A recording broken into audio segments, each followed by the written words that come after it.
Hi, good morning. I'm Milo Hankey, and I'm principal of Hankey and Company Wealth Management. Today's Thursday, April 2nd, 2020. With me today is Hi, I'm Manny Apollonio, Senior Financial Planner and Partner. And Adam Weber, Operations Assistant. Good, Adam. And today's agenda, we're going to go over a couple of items, some of them in depth and some of them briefly. And of course, we have question and answers at the end of our formal comments. As we know, the Congress passed the CARES Act last week, a $2 trillion emergency relief package. We'll also go over highlights of the investment process that are relevant to market downturns and long-term investing, what it means to you as an individual investor, and also putting it into a more personal and constructive context, the financial process. And Manny will lead that discussion. To have a plan is not to panic.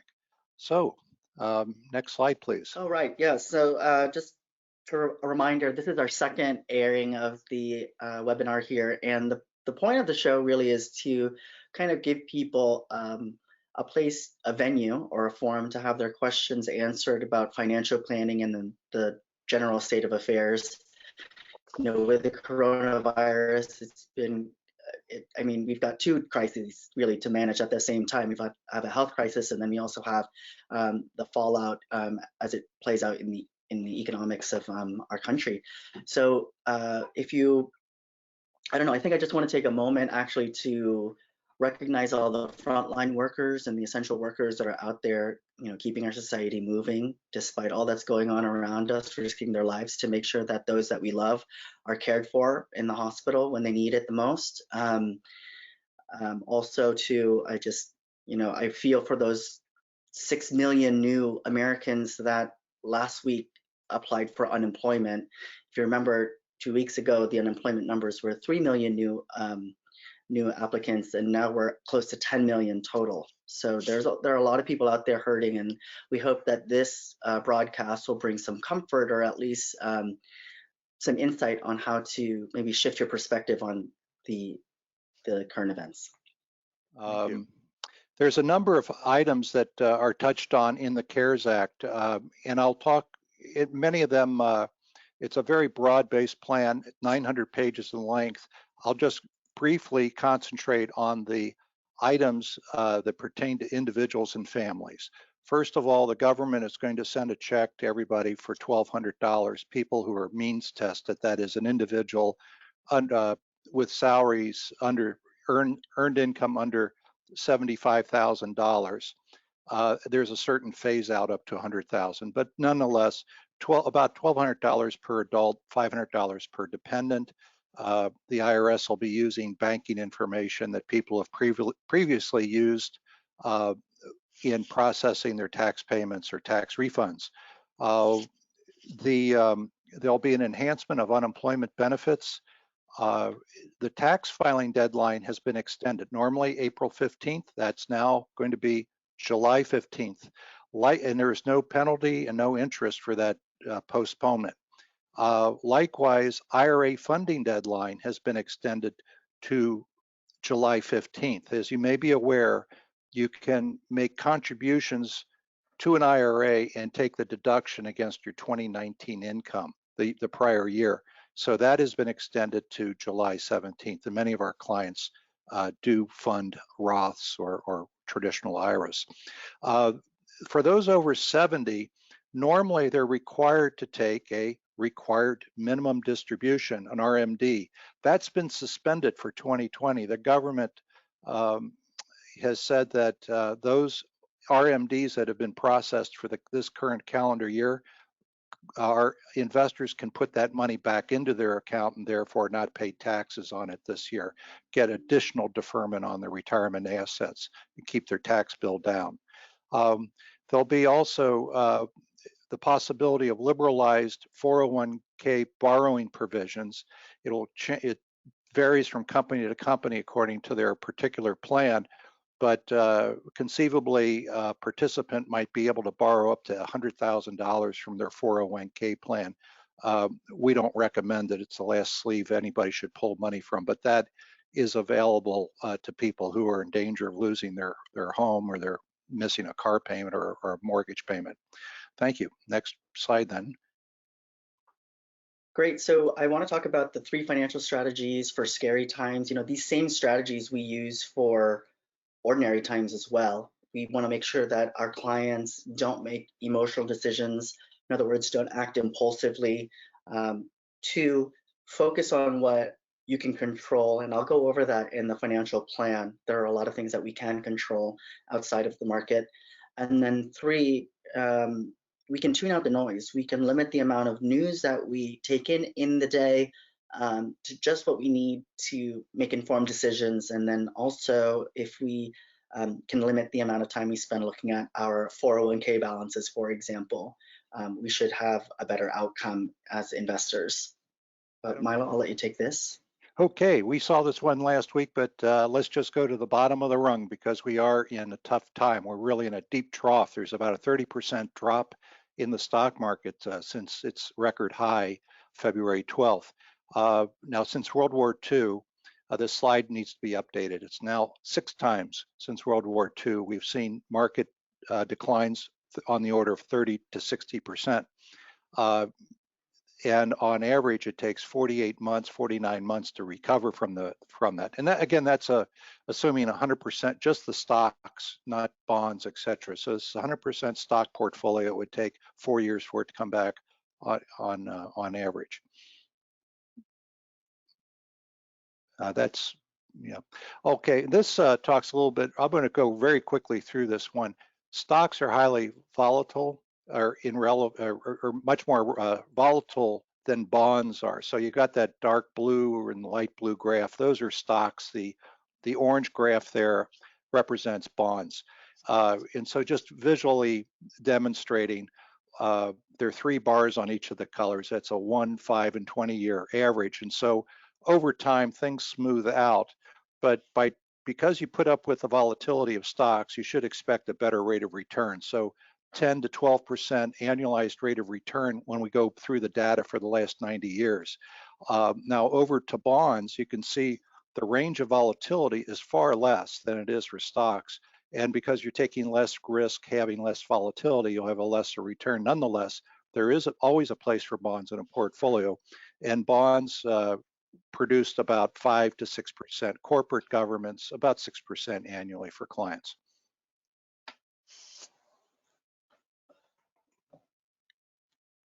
Oh, this one I really like.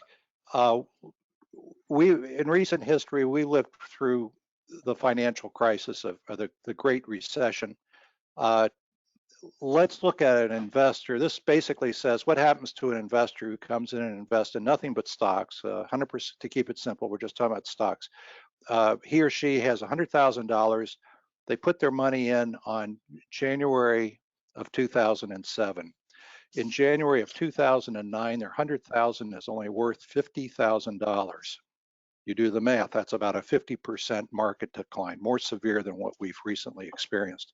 Nonetheless, $100,000 is now worth $50,000. On the light blue line, you have the investor who stays the course, does not go to the sidelines, and at the end of January 20th, 2020, their $100,000 is ultimately worth $300,000. For the person on the dark blue line is a different investor, different scenario. That investor said, wow, I don't know what's going on with this market. I want to go to the sidelines for a little bit. I want to take some money off the table. Let me wait till things cool off.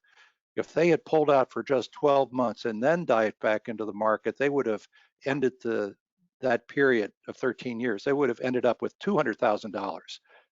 So that's $100,000 opportunity cost in this scenario. So we know that markets, the so what here is markets recover. We just don't know when. To win, you must be present.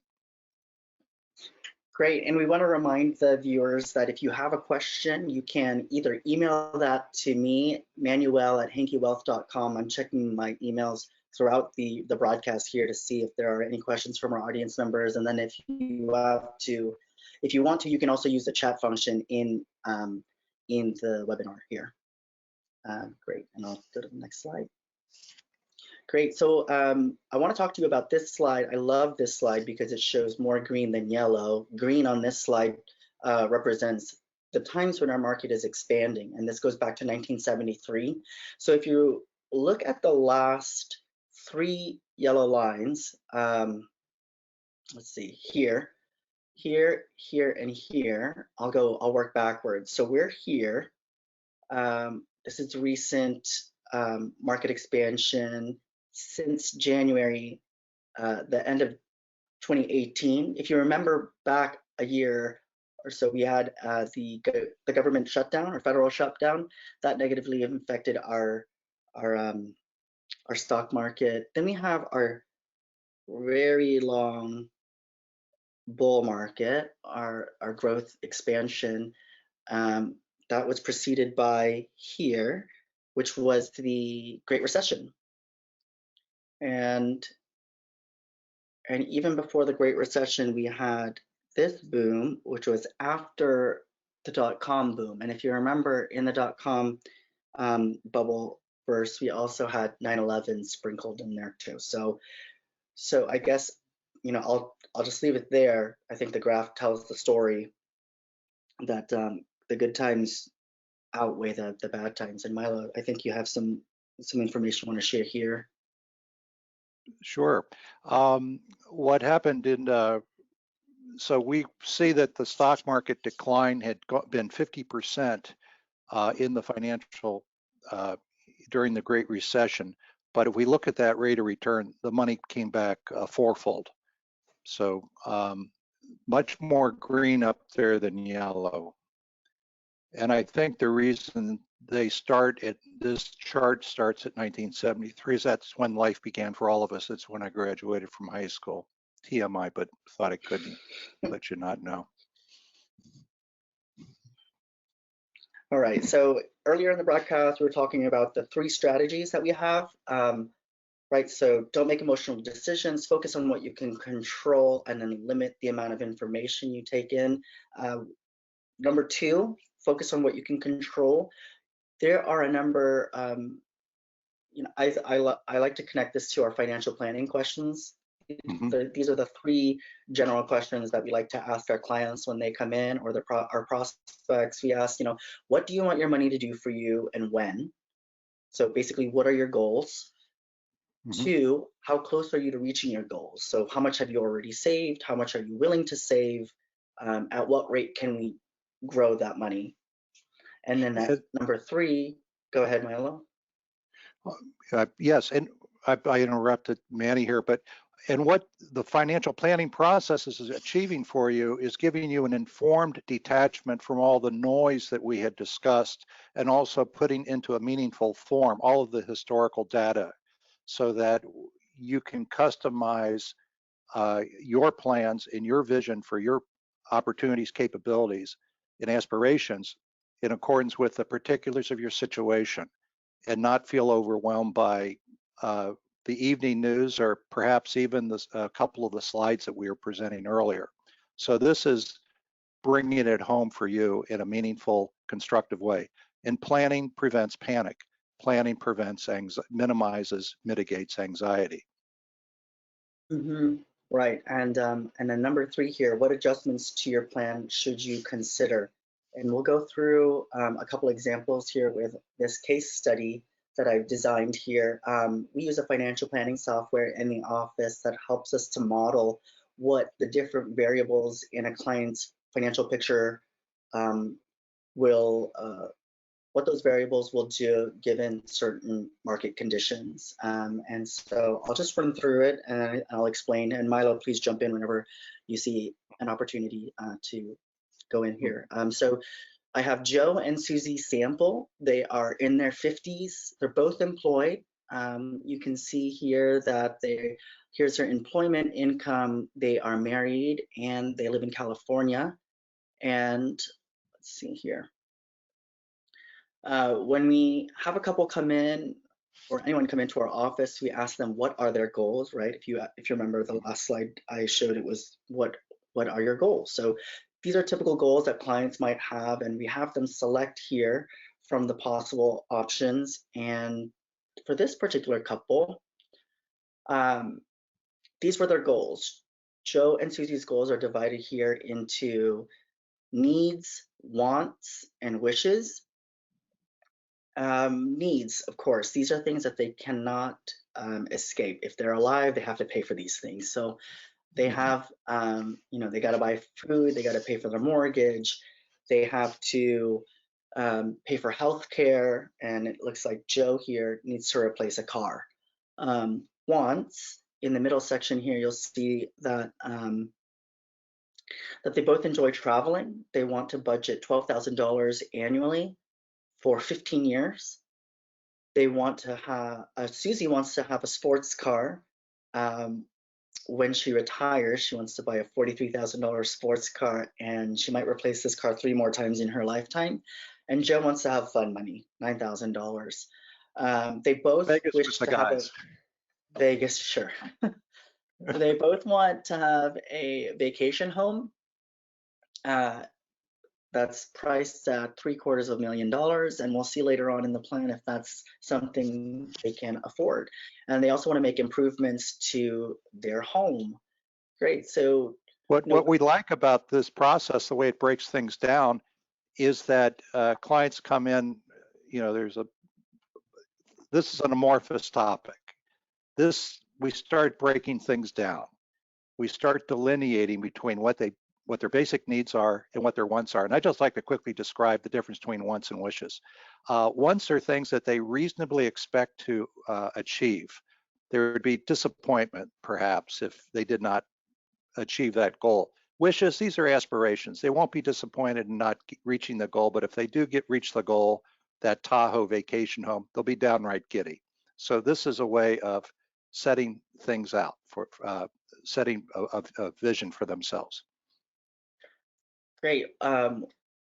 When I talked about financial plan, so when we make a financial plan, there are different levers that we can pull to make adjustments. And one of those mechanisms here one of those levers is the retirement date. So Joe wants to retire at age 62. That'll be in year 2027. And Susie is going to retire the same year when she reaches 65. We use historical averages to map out what life expectancy might be for this couple. Women outlive men typically by a few years, and so we modeled that here. And so if we look at the bottom here, we need to make sure that whatever Joe and Susie save will last for 31 years. Okay. Mm-hmm. Yeah. On this slide, another lever that we have control of is when a couple might receive Social Security benefits. Essentially, bottom line, if a client waits to receive Social Security benefits, they receive more benefits during their lifetime. Yeah, and they're able to proceed with a retirement date, not contingent on taking Social Security immediately. That's what the process will help point out, quantify. Mm-hmm, yeah, for Joe and Susie, they luckily have reserve cash flow to help fund them while they wait until age 70. So here we have Joe and Susie both participating in their 401ks. Joe got a later start in saving for for retirement, but he also earns less than Susie. They're both contributing the maximum that they can. They're both over the age of 50, which means they can participate in the catch-up contribution, which increases their overall ability to save in this tax-deferred vehicle, which is great, right? Because it removes income from your taxable income and saves it for a later date. Yeah, it's the most powerful wealth building tool that we have out there, I believe. Mm-hmm.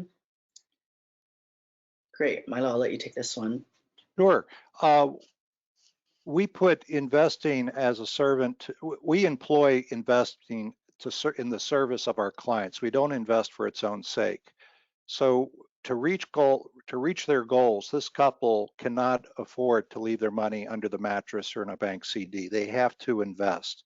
What we ascertain is what rate of return should they reasonably expect given the level of risk that they can live with. There's objective data, there's also subjective data. You know, at what point do you lose sleep? What degree of volatility would be unacceptable to you? What degree of volatility is acceptable? In this case, they tell us that in order to get a reasonably expect a 6% rate of return on our egg, our nest egg, we'll accept a portfolio that might have 80% in stock. And then when we walk through it, we'll say, well, the worst possible scenario, if we use historical data, in 2008-9, during the Great Recession, that type of a portfolio dipped in value. The money wasn't lost, it dipped in value by 39%. Is that something you could live with if that happened again? So those are the types of what if discussions we have in setting the investment direction for our clients. Mm-hmm. Great. Sometimes we'll consider other assets. For this particular couple, they live in the Bay Area. Their home is another asset outside of their retirement assets. It's worth the house is worth 1.25, and they have a liabilities or an existing mortgage of 450,000. For this particular plan, we didn't tap into the equity of the home to fund their lifestyle or to fund their retirement. But that's a conversation you could have with your financial planner to discuss, you know, is this a place where I might tap into to fund my retirement? Yeah, and Manny and I have worked with at least 2 or 3 couples who have cashed out of their very expensive San Francisco homes and moved to a less costly place and invest the rest for retirement income. You see a lot of folks moving to Palm Springs under that scenario. And part of that discussion too is, of course, there's going to be an incredible amount of equity built up, and so we're talking that there's a lot of profit that or cost basis capital gains that'll be need to pay, and we go through the different scenarios. Okay, so we have all of that information aggregated into our system, and we'll run a stress test, and what we'll do is we'll take historic rates of returns and we'll randomize a sequence in which the the rates of return, we randomize those 1,000 different ways. So I like to say we live your life 1,000 different ways, and what ends up happening is we'll get a probability. So for this client, you'll see that there's a lot more red than green, and to explain that, you know, they had some pretty lofty goals, right? And those years where it did work, that you'll see that the economy was working, or the stock market was in their favor. Most of the time, though, it wasn't. What you'll see here is that they have a probability of success of 13, meaning that if they want to fund all those goals, 13% of the time, they will not run out of money. Okay, but there are some things we can adjust, right? Because we talked about those levers, and I'll talk to you about those in a minute. But I want to talk to you about these different ranges here. The green zone is what we like to call the confidence zone. We don't want our clients here in the blue, because this would mean that they're not spending enough. So if you can believe it, we tell our clients to spend more money sometimes. And then here, we don't want them in the purple either. We want them to be comfortably somewhere in the middle in that green area. And I'll show you what kind of adjustments we might suggest so that we can get them, let's say, to an 80% success. If I could interject quickly too, and because we're living through scary times right now, and I've had 2 discussions with clients like this, say, do I have to postpone my retirement? What's great is once we get this data, it's quickly updated and we can readjust the numbers. So if someone needs reassurance that their retirement date is going to hold true, this will tell us if they're doing okay. Right. So if you remember back to, let's see, this slide, we talked about all the different goals that the client had. they're now represented here on this list. And what you'll see is in this column, this is what they wanted. This is what Joe and Susie wanted. When they both retired, they wanted to have a basic income of $91,000. They wanted to be able to afford their health care. Joe wants to get his SUV, remember travel.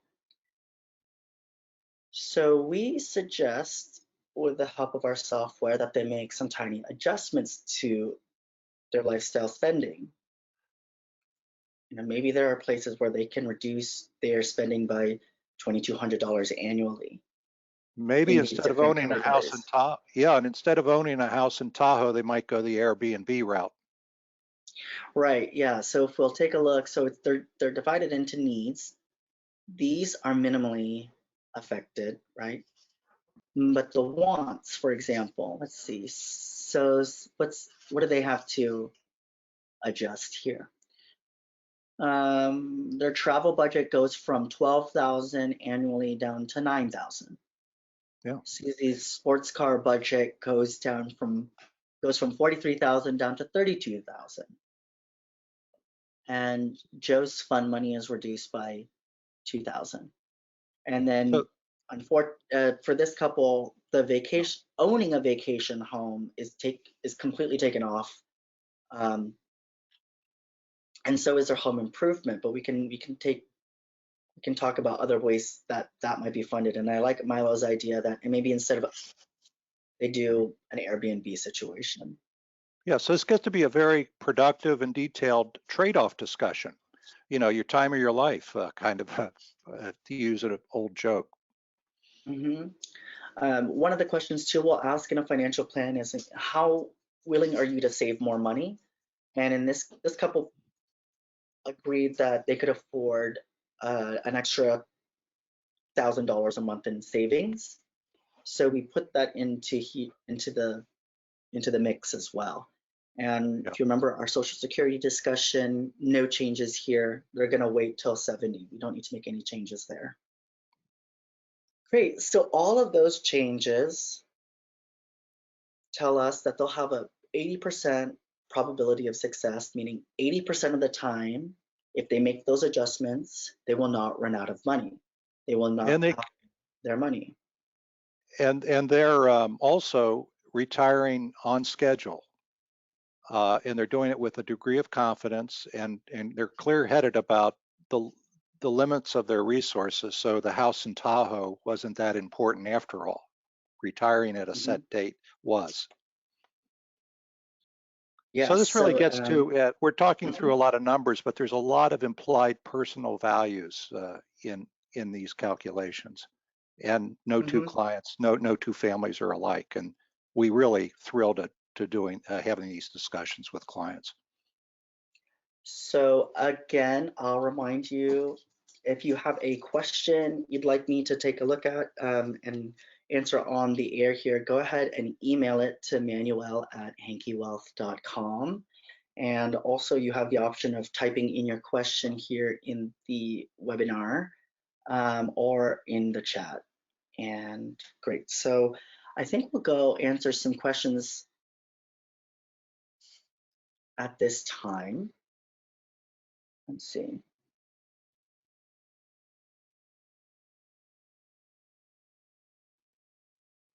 Milo, do you want to take this question?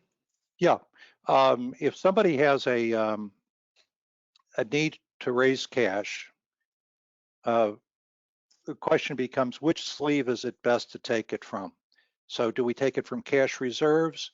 Do we take it from their portfolio? Now that's a deeper discussion because the stock market is down in value. We might instead take it from the least depressed portion of the portfolio. And life goes on. So life goes on. People can still make reasonable expenditures, but there's we look at the efficiency of where that money comes from. The least efficient place to take the money from, I'm using the technical phrase efficiency here, but the least efficient way to take money out of a portfolio is to remove it from a retirement account. But that might be all that you have because it would be taxed. But next question. Yeah, Stump so the there is experts a here, question. please. Yeah, I got a question in the evening last night from a person named Henry, and he asked, let's see, I'm taking a look. Let's see, any advice for someone like me who has $20,000 in disposable cash to invest in at this crazy stock market? So, Henry, it depends. There are a lot of variables, as you can see, as you saw in our financial plan. There are a lot of things like I like to take into consideration before I make any recommendations on investments. I want to know what your current standard of living is, how much you already have saved, how risky your existing portfolio is invested, if you have any upcoming expenditures. For example, if you are going to need money in a year or two to buy a car, I would say probably the safest place right now is just to keep that in cash, because I don't want you risking not having that by putting it in the market. Even if you put it into a safe place, like a bond position, for example, that has less volatility than stocks, I still wouldn't feel 100% comfortable giving you that advice. So it depends greatly on your individual situation, and I'm happy to answer that question offline for you. But I think to I would add to that, say, just go ahead, I Noah. would add to that, yeah, if there's a strong chance of needing that money within 3 years, keep it in the bank. Mm. General guidance here. We're not giving specific investment recommendations. Great. I have this question is a carryover from last week, but I thought it was a really good one. What should I do with my 401k? Should I buy more stock? The reasons to continue investing are the same this month as they were last month. Building your long-term financial security on a tax-advantaged basis. Being able to invest in long-term investments that will produce a superior rate of return, or a rate of return that'll be greater than inflation. The other reason too, there's a double winner here. The money you put into the 401k is removed from current taxation, and employers typically match the first 3% of salary. So if you're at $100,000 a year, 3% would be 3,000 in this story. So you put in 3,000 and your boss is going to match you dollar for dollar. You've made 100% on your money on day one. So stick with the 401k. Also, I would not change the investment strategy, presuming your time horizon is 5 years. You're not likely to need or use the money within 5 years. Stay with your current allocation. And incidentally, the stock market is on sale right now. If your horizon is 3-5 years out, you can see past the current crisis. And I would also add to that a footnote is do not speculate. This is not a time to speculate. Great. This came in too from last week. If a recession is coming, should I be reallocating now? If you're a long-term investor and you're working on long-term goals, a diversified portfolio is, if you will, an all-season portfolio. So you just stick with the strategy. We work with, we talk about asset allocation. Behind that is model portfolio theory. This won a Nobel Prize some time back. And what was determined in that study and others is a way of getting the best return with the least amount of possible risk. And the further part of these studies show that what the most important determinant in the long-term result is having a consistently applied strategy. So the questioner said, should I be pulling out, what should I be doing differently? And the answer is nothing. Just stick with the strategy. Right. So I brought this slide back up because I wanted to show that the longer that you stay invested, the variance between the highs and lows of any of these particular asset classes, that range decreases, right? Yes. So if you're hanging on as an investor beyond 5 years, beyond 10, 20 years, making these short-term moves,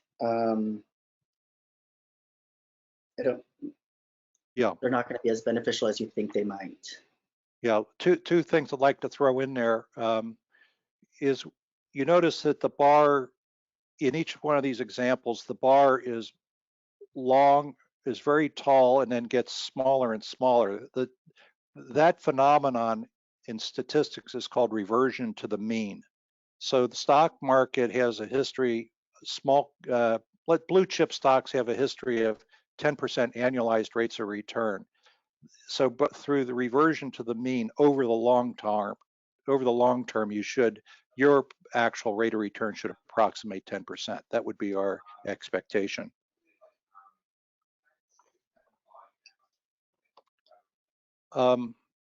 Also, there's a couple of questions we've had and a couple of questions coming up that basically talk about what should we be doing differently now that we're heading into recession. Now that the market's down 30%, it could go down another 10 or 15. These are scary times, but let me throw out, if I could, one statistic for the last 20 years. This is from 2000 through 2019. The stock market, with all, dot-com implosion, 9/11, the Great Recession, stock market put in a 6% annualized rate of return over that 20-year period.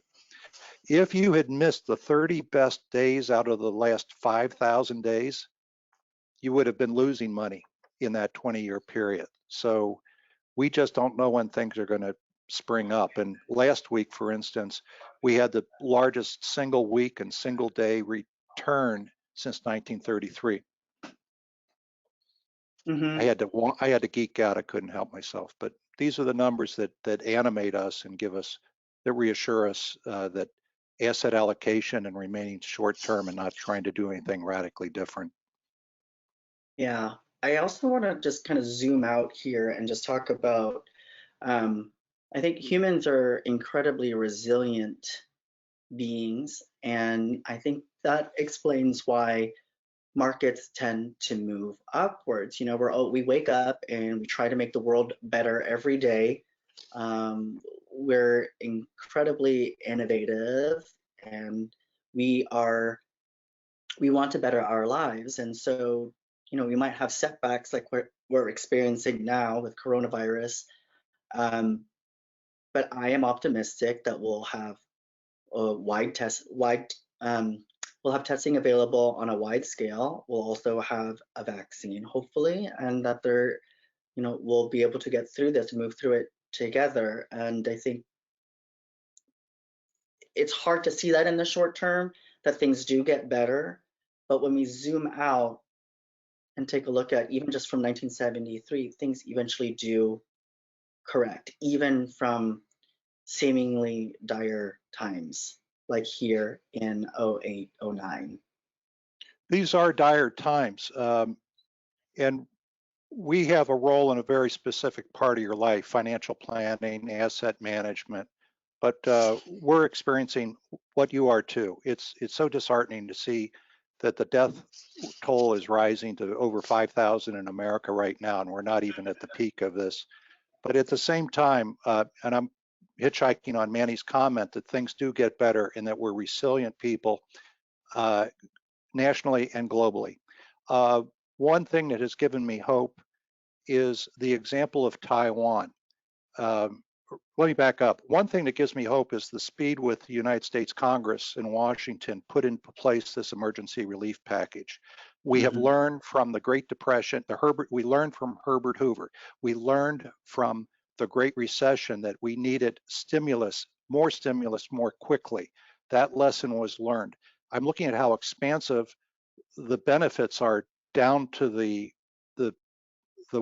guy who busses tables at a restaurant, that they're going to put cash in his hand to keep this economy going as much as possible. Then I read the news last night. We have, and I'm trying to stay clear of political commentary, explicit or implicit. But one thing that gives me, it talks about the strength of what we can do as a cooperative people, cooperative nation. We look at Taiwan. Taiwan is of course, an island nation 90 miles away from mainland China. They've had fewer than 200 or 300 diagnosed cases of coronavirus. They've had fewer than a dozen fatalities. And they were expected to have the second highest mortality rate in the world when the projections originally done. They had an emergency plan that they put in place that was based on their tragic experience with the SARS epidemic 15 years ago. A little long on detail here, I apologize, but we're not a hapless, hopeless people. We are an inventive and determined people. We will get through this. And so just to wrap up here, I'll cover again the 3 financial strategies for scary times. Don't make emotional decisions. It's very easy to want to make impulsive changes to your portfolio or your investment plan. I urge you to take a minute to talk to your advisor with any plan you make, with any financial changes you are thinking of making, but especially in times like these, where you might be operating from maybe nervousness or fear or anxiousness. 2, we're going to focus on what you can control. I went through the financial planning case study to show that there are many different levers that we can control in your financial plan, and the performance of your investments is just is important, but not the only thing that we can control or that matters in your financial plan. And then number 3, tune out the noise. It's very easy to get sucked into the news cycle. I think we saw that, with the election, and now with coverage of the virus. I mean, it's designed to keep you hooked. It's designed to raise your level of anxiety, and these are anxiety-provoking times. But there's a way you can take the news that you need to take for the day, and then take it a day at a time, I guess. Yeah. This has given us a great deal of pleasure to come to you by webinar. Adam working on Nob Hill, Manny from the Castro, and me from Lower Pacific Heights. And we welcome your suggestions on how we can make these a more valuable tool for you. Thank you so much for joining us today. Thank you.